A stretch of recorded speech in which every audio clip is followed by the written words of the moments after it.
Welcome to HP products.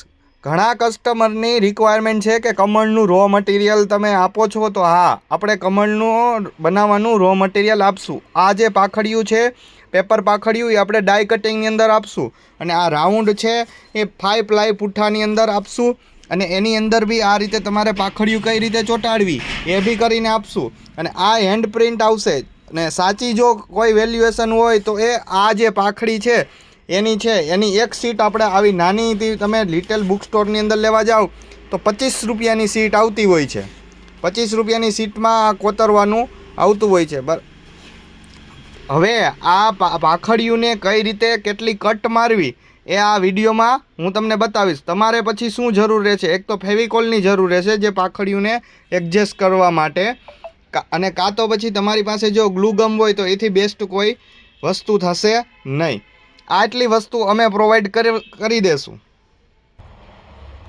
સૌપ્રથમ તો આપણે આ જે લીલી પાખડી છે એને ક્યાંથી કટ કરવાની, તો કે વચારેથી આપણે થોડીક એવી જ કટ મારવાની છે. જોજો, ધ્યાનથી જોજો, આટલી જ કટ મારવાની છે. અને આપણે એને જરી કેટલી જ, અહીંયા તમે જોઈ શકો છો, આટલી જ આપણે એને બેવડી વાળીને, આ રીતે બેવડી વાળીને આપણે એને ચોંટાડી દેવાની છે. આ રીતે સ્ટેપલરથી તમે ચોંટાડશો ને એટલે ચોંટી જશે. આ રીતે કરવાની છે. બીજી એક પાખડી, બીજું જે સર્કલ આવશે અંદરનું, જે આ કલરનું હશે, એમાં બી વચારે તમારે થોડીક એવી કટ મારવાની છે. ધ્યાનથી જોજો, આટલી કટ મારવાની છે.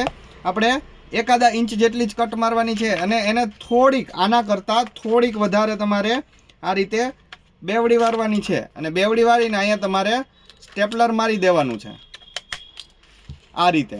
અને ત્રીજી જે લેયરની પાખડી આવશે એને તમારે ઓલમોસ્ટ આટલી કટ મારવાની છે.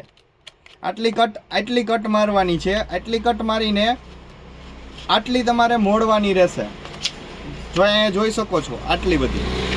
અને એને તમારે સ્ટેપલર મારી દેવાનું. હવે આ જે આપણે દોરેલા છે આ રીતે તમને મટીરિયલ આવશે. આ વસ્તુ તમારે કરવાની રહેશે. હવે આટલી વસ્તુ જે આપેલી છે આપણે, બરાબર છે, તો આને આપણે કઈ રીતે ચોંટાડશું? પહેલું આને લેવાનું. અહીંયા તમે ફેવિકોલ અથવા તો તમારી પાસે ગ્લુ ગમ હોય તો ગ્લુ ગમ આ રીતે આપણે રાખશું. અહીંયા જે બે લીટા છે, આ 8 કમળવાળી, આ 8 આપણે છે, 8 પાખડીવાળી છે.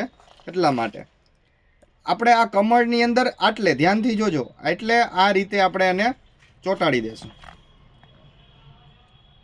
જો તમારે ગ્લુ ગમ હશે તો બહુ ઝાઝી વાર લાગશે નહીં, અને ફેવિકોલ હશે તો આને થોડીક વાર વજન મૂકી દેવાનું રહેશે. પછી બીજી જ પાખડી આવશે. જે બીજી પાખડી આવશે એ કઈ રીતે આવશે, તો કે આ લીટો છે, આ લીટો અહીંયા વચારે આ રીતે,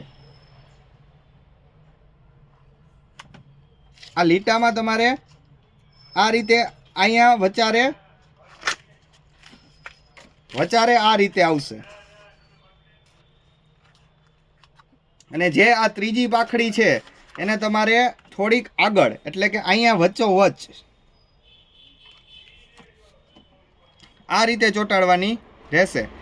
તમારે આ રીતે પાખડી એટલા માટે કહું છું કે તમારે તો પછી કઈ રીતે આખું સર્કલ પહેલાં આનું કરી નાખવાનું, પછી આનું કરી નાખવાનું, ને પછી તમારે આનું કરવાનું રહેશે. આ રીતે કરશો, બરાબર છે, એટલે તમારે એકદમ આ રીતે કમળ તૈયાર થઈ જશે.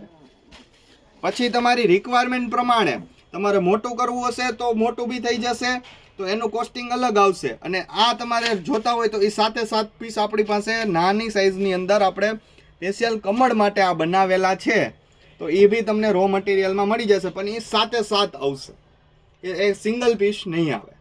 કમળ તમારે સિંગલ પીસનું રો મટીરિયલ જોઈએ તો તમને મળી જશે.